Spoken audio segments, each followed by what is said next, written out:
रख लूं ब्योरी बण्यो घुमा लूं खैट से पौड़ी बट्यो मैं साथ मंडाण लगो लूं मैं रख लूं त्वे। ये आई थी सिंगल जाएगी divorcee.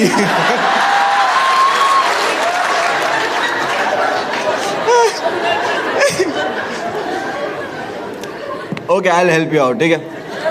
I will help you out, ठीक है। I will tell you Muslim weddings में क्या होता है, ठीक है। मुस्लिम वेडिंग्स में स्टेज होता है और स्टेज के ऊपर होते हैं गद्दे। आप लोग सोच रहे होंगे कि वो गद्दे मुजरा, नहीं, नॉर्मल गद्दे, ठीक है। और मुस्लिम वेडिंग में दूल्हा जो होता है वो स्टेज पे बैठता है ये पोजीशन में।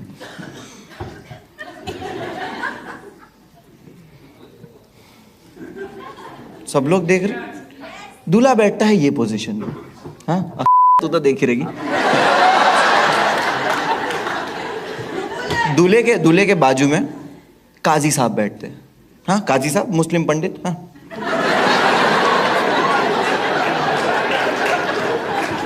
और उनके बाजू में बैठते हैं दो गवाह, एक इस तरफ एक इस तरफ। ये होते हैं विटनेस कि हाँ निकाह हुआ है, हमने सुना है।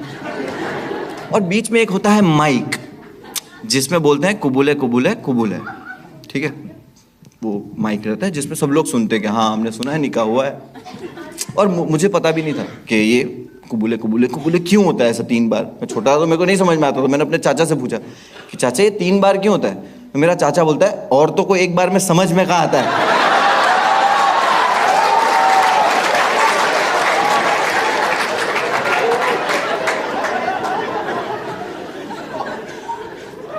Women don't like this joke.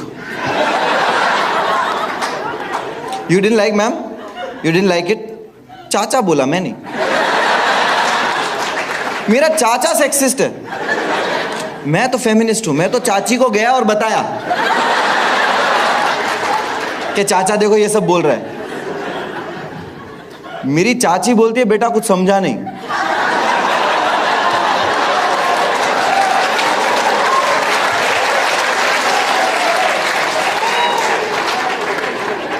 इधर आ चाची, और 2 बार बता दो।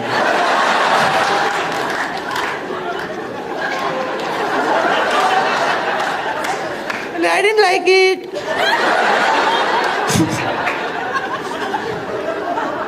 I can understand you didn't like this joke, right? I totally understand with you. But मेरी चाची को ये जोक मैंने सुनाया and she approved कि like sexist थोड़ा offensive है but funny है and she is very sporty, she can take joke and she's in the house, give it up for her.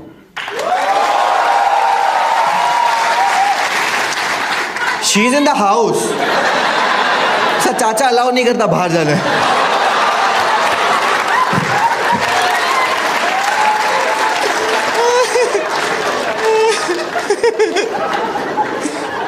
ये जोक पे एक मुस्लिम अंकल ऑफेंड हो गए। वो खड़े हो गए, बोले listen this is wrong, we don't treat women like this in Islam, okay? I was like uncle I'm really sorry, I didn't mean it, I'm sorry। आपकी वाइफ कहाँ है? He's like पहली वाली दूसरी वाली। I was like oh इस्लाम। तो उस दिन मुझे पता चला कि 3 बार जो बोलने का कॉन्सेप्ट ऐसे नहीं होता है। This is not the reason, but ये आपको मैं सिर्फ सेटअप बता रहा था, ठीक है। आपने देख लिया ये लेआउट पूरा निकाह का जो स्टेज का सेटअप है। हाँ ध्यान से याद रखना, ये बहुत काम आएगा। हाँ ऐसा नहीं कि लाइफ में काम आएगा, एक दिन हम सबको कन्वर्ट कर दे, नहीं नहीं।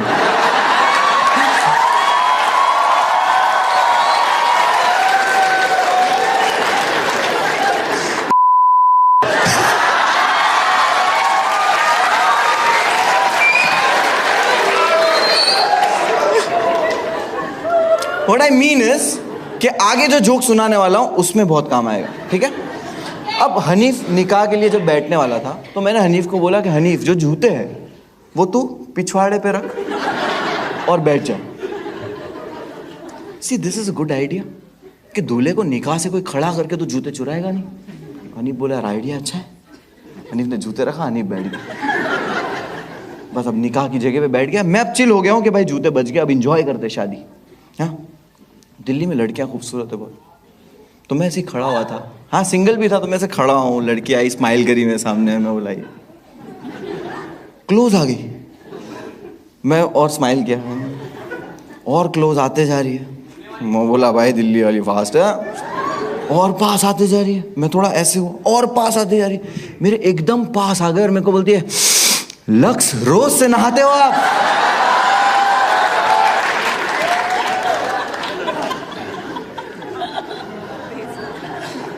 अब बात आगे नहीं बढ़ सकती है। मतलब बहन मेरे को बता खाना कहाँ है? मैं पहुंच गया, मैं पहुंचा कहाँ पे? वो चाइनीज काउंटर। चाइनीज काउंटर को देख के लग रहा है ये क्या है कि यहां ब्लास्ट हुए हैं, 2 भगोने ऐसा उल्टे पड़े हुए हैं, वो केटरिंग वाले की लाश पड़ी हुई है, सारे मंचूरियन बॉल दीवार में चिपके हुए हैं, यहां जंग हुई है, जंग। लाइक भाई मेरे को नहीं खाना है, मैं जा रहा हूँ निकाह, स्टेज सेफ है। स्टेज की तरफ जैसे ही मैं आ रहा था, मैंने नोटिस किया कि अब जा नहीं सकता स्टेज पे क्योंकि निकाह शुरू हो चुका है, और मैं स्टेज पे इसलिए नहीं जा सकता क्योंकि अब जगह ही नहीं है जाने की। तो मैंने बोला कोई बात नहीं, मैं निकाह दूर से एंजॉय कर लेते, स्पीकर है ही है। मैंने नोटिस किया कि स्टेज पे देख के कुछ लोग हंस रहे। आई वाज लाइक ये हंस क्यों रहे? मैंने भी थोड़ा देखा, स्टेज पे ऐसा गौर से देखा, तब मेरा ध्यान गया कि वो जो जूते के लिए छीना झपटी चल रही थी उसमें हनीफ की सलवार फट गई है।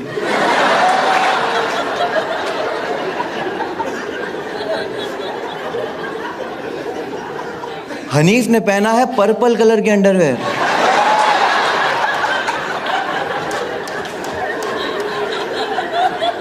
मैं बोला मैंने इज्जत बचाया था और ये इज्जत जाएगी, मेरे से बर्दाश्त नहीं होगा। मेरी हनीफ की इतनी अच्छी दोस्ती है, ग्रेट केमिस्ट्री, मेरे को हनीफ को इशारे में ही बताना है।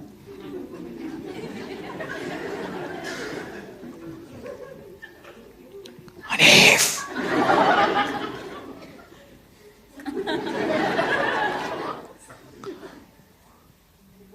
भाई तेरे कोटे दिख रहे हैं।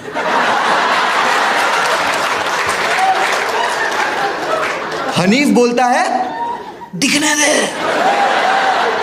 इसको लगा मैं बोल रहा हूं तेरे जूते दिख रहे।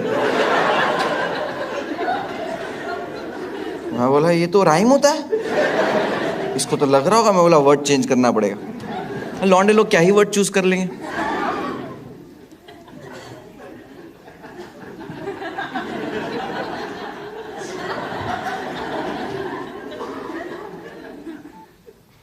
हनीफ,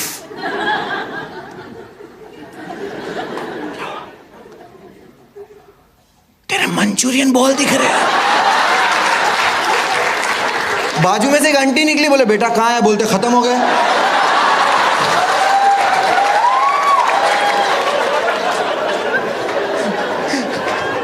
मैं बोला आंटी जहां पे है तुम पहुंच नहीं पाओगी। वो चाइनीज काउंटर के पीछे दीवार में ऊपर चिपके हुए ना।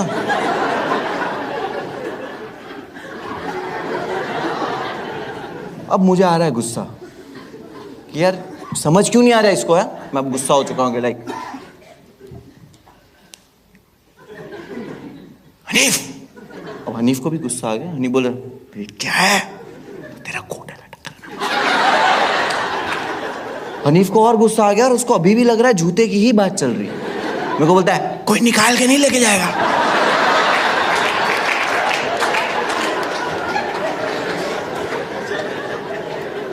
ले जाने दे, मेरे को कलर ऐसे भी नहीं पसंद।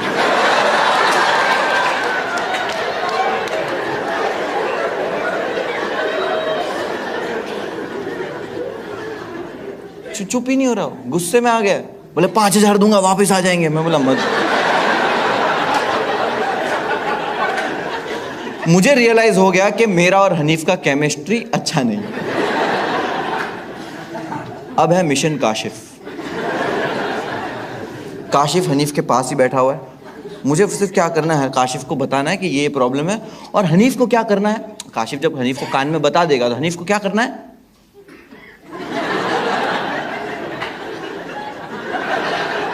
That's it.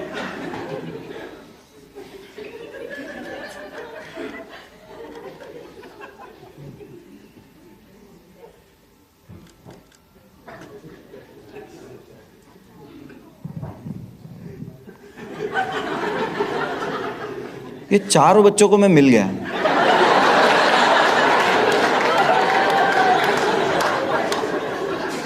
मैं बोला देख मेरा दोस्त प्रॉब्लम में है। बोले क्या प्रॉब्लम है? बोला देख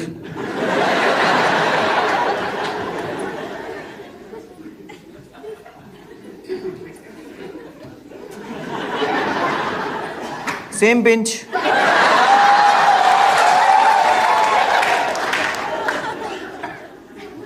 बच्चे को 5,000 रुपए दिया। बोले जूते पे थूक। मैं बच्चे गए। Mission Kashif continue. काशिफ काशिफ काशिफ काशिफ इतने ध्यान से निकाह सुन रहा है, ऐसा लग रहा है उसकी प्रॉपर्टी लिख के दे रहे। काशिफ काशिफ काशिफ अबे बहरे लौड़ा काशिफ।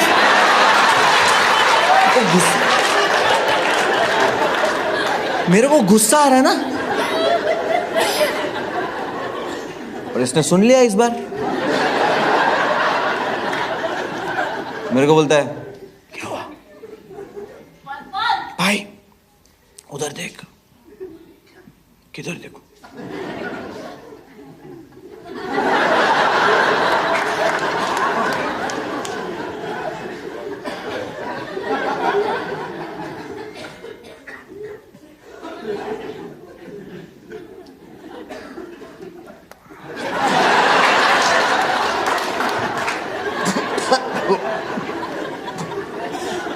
मैं खुश हो गया कि यस, काशिफ को पता चल गया और अब बस काशिफ हनीफ को कान में जल्दी से बता दे।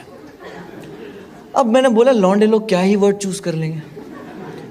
काशिफ हनीफ को जब कान में बताने के लिए लीन हुआ तो काजी साहब को लगा गवाह कुछ कहना चाहता है।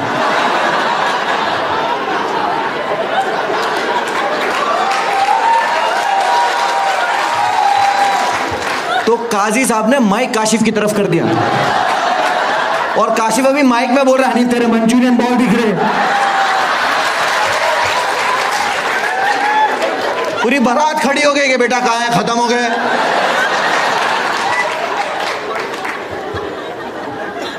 पूरी बारात को मालूम पड़ गया कि बन के जमाई की सलवार फट गई है। इतना सब क्यों चल रहा था। इसके बीच में हम लोग ने खाना आना खाया, नॉर्मल हुए। अब डायरेक्ट विदाई लड़की का टाइम रहता है ना, सब चल रहा है। मुझे आर्ट एंड डेकोर का बहुत शौक है, तो मैंने बोला हनीफ की सुहागरात का कमरा मैं सजाऊंगा। उसकी बहन बोले नहीं नहीं नहीं नहीं, तू पढ़ा लिखा है ना, तू पढ़ा लिखा है, हमें यहाँ तेरी ज़रूरत है। तो मैं बोला क्या बात है बताओ। बोले दहेज का हिसाब करने। बोला काश तुम लोग भी पढ़े लिखे होते। मैं बोला नहीं नहीं, मैं तो कमरा सजाऊंगा। मैं पहुंचा घर पे। कौन सा कमरा सजाना है पता है? जो पहले दिन हमको मिला था। तो बरेली फुफ्फू को इन लोगों ने स्टोर रूम में शिफ्ट किया, स्टोर रूम वाले बुड्ढे लोग को इन लोग ने टेरेस पे शिफ्ट किया, और हम लोग का सामान आंगन में पड़ा हुआ है। मेरे को बहुत गुस्सा आया, बहुत गुस्सा आया, लेकिन फिर भी मैं थोड़ा काम रहा। मैंने कमरा सजाया और एकदम दिल से सजाया, क्योंकि पहली बार यूपी का बंदा दिल्ली में कंसेंट के साथ सेक्स करने वाला है।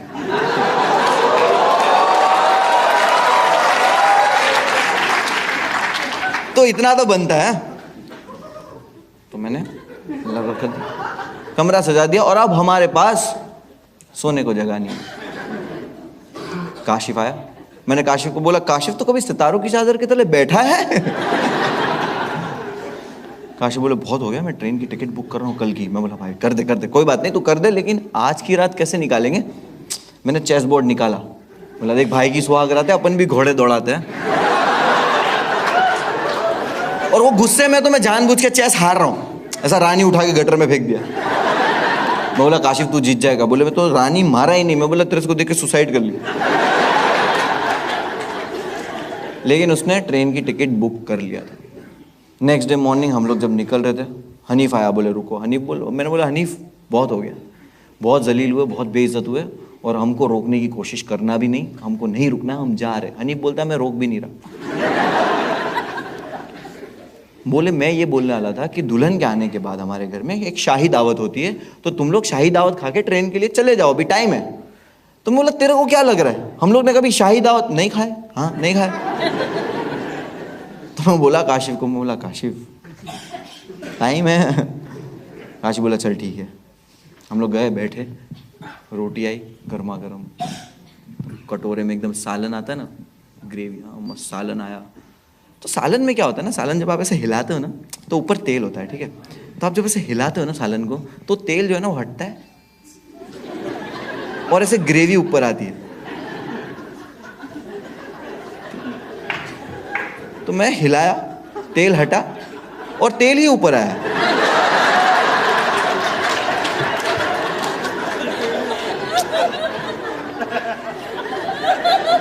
बोला हनीफ ये क्या है, इसमें तो सिर्फ तेल ही है। हनी बोले तेल नहीं है, ये प्योर घी है। ये हमारे में रिवाज है, जो जितना रईस होता है, जितना अमीर होता है ना, उनके घर के खानों में इतना घी इस्तेमाल होता है। काशी बोलता है भैंचोद कमरे नहीं है तुम लोग के पास।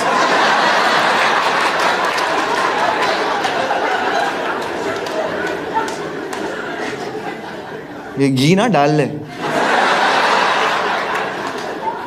मेरे को बोलता है ये चले शाही दावत खाएगा। मैं डर के उठ गया, रोटी जेब में। पहुंचे स्टेशन, मुझे पता है काशिफ मेरे को मार डालेगा, बहुत गुस्से में था, मेरी वजह से सब प्लान खराब हुआ। लेकिन ऑपोजिट हुआ। ट्रेन में हम बैठे, काशिफ ने मेरा हाथ पकड़ा और पहली बार मुझसे इतने प्यार से बात किया। मुझे बोल रहा भाई अपन जैसे ही बम्बई पहुंचेंगे ना, स्टेशन से बाहर निकल के ये 3-4 को मारूंगा।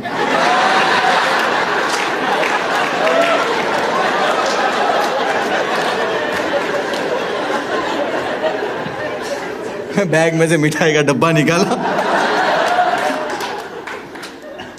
और मैं काशिफ को दिया। मिठाई का डब्बा is a sign of settlement. Kashif ने मेरे से दोस्ती ही तोड़ दी। इतनी गहरी दोस्ती, अच्छी फ्रेंडशिप काशिफ ने तोड़ दी। 1 महीने तक काशिफ ने ना मेरा फोन उठाया, ना मेरे से बात की, ना मुझसे मिला। 1 महीने के बाद अचानक सुबह 5 बजे काशिफ के 25 मिस कॉल्स। कभी वो करता नहीं है ऐसा। मेरी सुबह 6 बजे के अराउंड आँख खुली ना, तो मैंने डायरेक्ट कॉल बैक किया। जैसे ही मैंने कॉल बैक किया, उसके भाई ने फ़ोन उठाया। मैं बोला क्या हो गया भाई, काशिफ कहाँ है? और इतने फ़ोन, रो रहा था वो। मैं बोला क्या हो गया? बोले भाई काशिफ भाई ठीक है, लेकिन मेरे डैड है ना जो। मैं क्या हो गया तेरे डैड को? तो बोले उनकी डेथ हो गई। काशिफ के अब्बा का इंतकाल हो गया, पास्ट अवे। मेरे लिए बहुत शॉकिंग था, क्योंकि मैं उनसे 2 दिन पहले मिला था। वेरी गुड पर्सन, बहुत अच्छे इंसान, हेल्दी। एंड काशिफ की अम्मी नहीं थे, उसका एक छोटा भाई है, उसकी एक बहन है, बहन की शादी हो चुकी है और एक छोटा भाई है। तो मॉम तो ऐसी नहीं थे और अब डैड भी नहीं। सुन के मैं थोड़ी देर के लिए एकदम फ्रीज हो गया। 2-3 दोस्तों को कॉल किया कि जल्दी से मसीना हॉस्पिटल पहुंच। शर्ट वर्ट पहना, बाइक की चाबी लिया, पानी पिया। हंसो मत यार।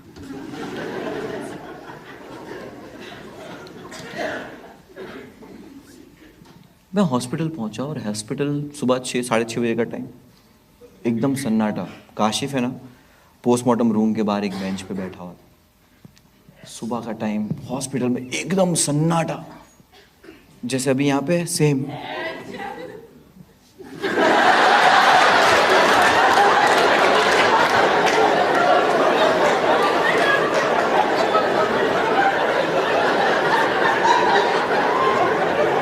तू पेट्रोल पी के आई है क्या?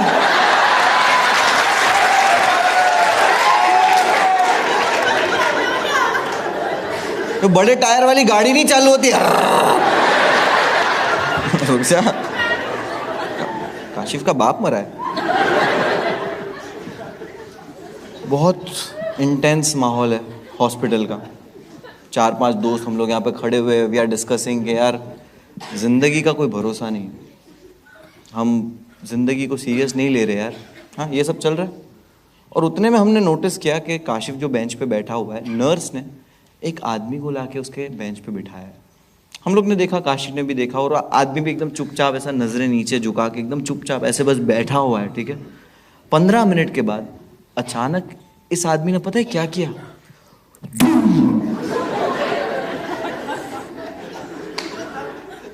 ये आदमी दिमाग से, और हम लोग के यहाँ पे हंसी निकल गई।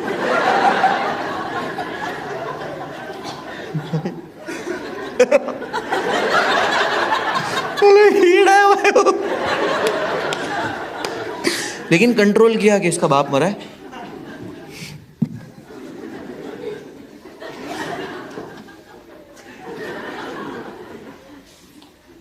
जिंदगी का कुछ भरोसा नहीं ब्रो। और हम भूल गए कि यहाँ पे क्या हुआ, ये वो, ठीक है, भूल गए। और हम ये भी भूल गए कि यहाँ पे ये जो आदमी बैठा हुआ है, इसके अंदर अभी भी ये फीचर है।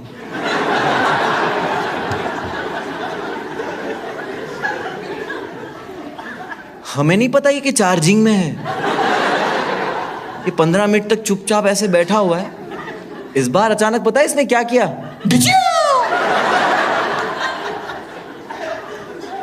आप लोगों को भी पता है काशिफ का बाप मरा है, आप भी हंस दिए। इस बार काशिफ भी हंस दिया, और काशिफ को हंसता हुआ देख के हमें हिम्मत आई।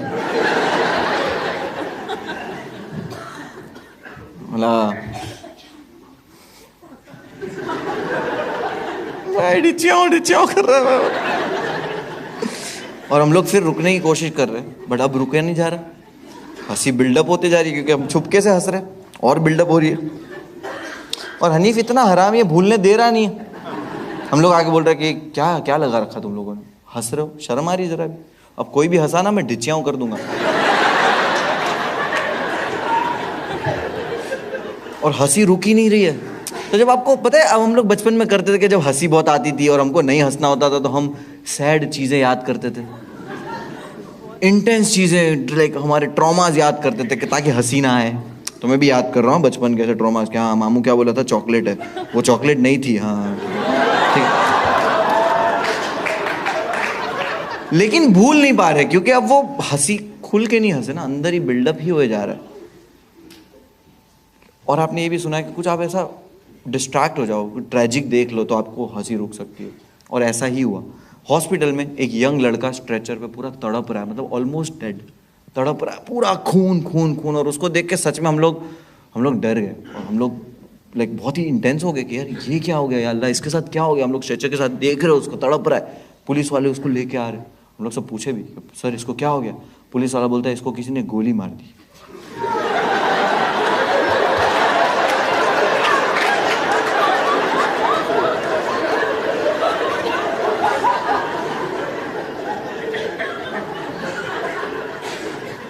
और हनीफ कितना हरामी है, पुलिस वाले को बोलता है सर इसको गोली कब लगी? पुलिस वाला बोलता है अभी लगी। बोले इन्होंने चलाई।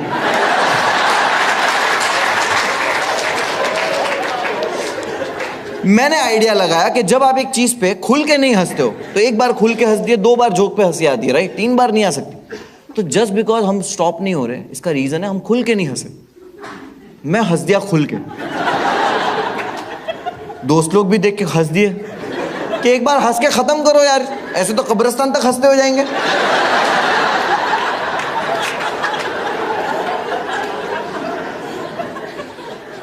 तो मैंने खुल के हंस दिया और काशिफ भी कंफर्टेबल हो गया। वो भी कब से हंस रहा है ऐसे, तो वो भी खुल के हंस दिया। अब हम लोग सब हंसने लगे। और काशिफ की जो बहन है उसकी शादी हो गई है, वो पुणे में शादी हुई है, तो उसको भी पता ना बाप मरा है, तो वो हॉस्पिटल आई। और उसने देखा हम सब हंस रहे हैं। प्रॉब्लम ये नहीं है, प्रॉब्लम ये है कि उसको लगा हमने प्रैंक किया है।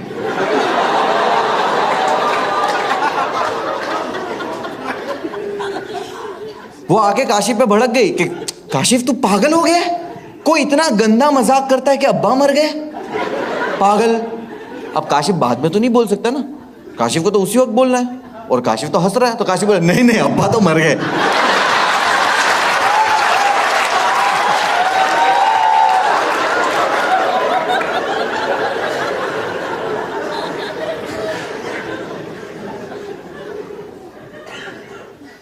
2016 की बात है, 7 साल हो गए इस चीज़ को।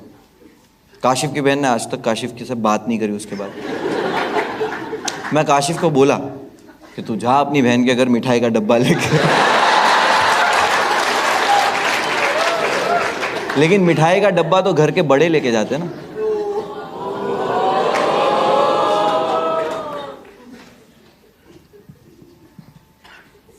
किसी को बुरा लगा? ये फिक्शन है। काशिफ के अब्बा की डेथ ऐसे नहीं हुई, उनको एड्स था।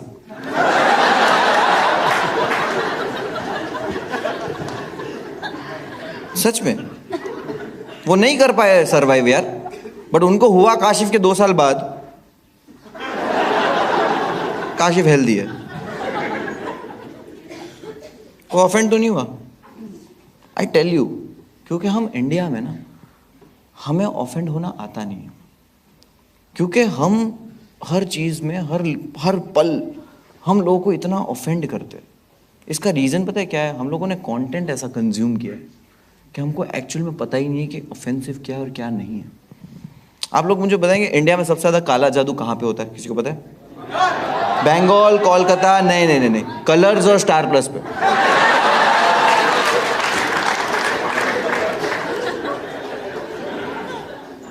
वो देखे सारे शो, हर शो कुछ ना कुछ काले जादू के बारे में ही है।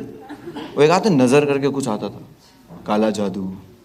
वो कहता नागिन, काला जादू। वो कहता नजबलिए, रेमो डिसूजा।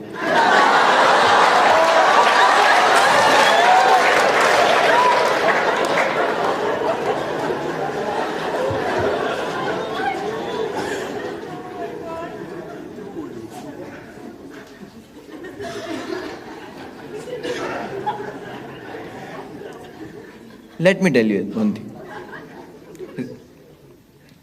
आप लोग अग्री करते हो कि नहीं, डिसेबल लोगों को टैलेंटेड नहीं होना चाहिए।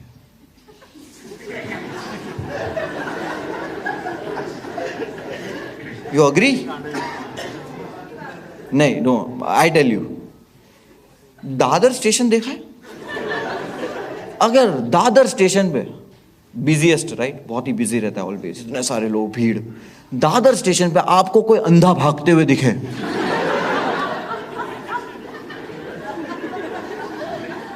आप शक करोगे ना कि ये अंधा नहीं है, वो अंधा ही है। उसका सिक्स सेंस अच्छा है, सिक्स सेंस नहीं, सॉरी, फिफ्थ सेंस अच्छा है।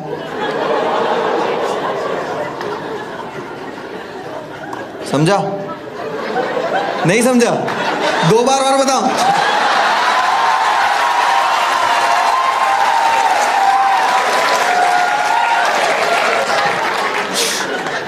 इसका क्या बैड लग है यार? इसी को नहीं समझा?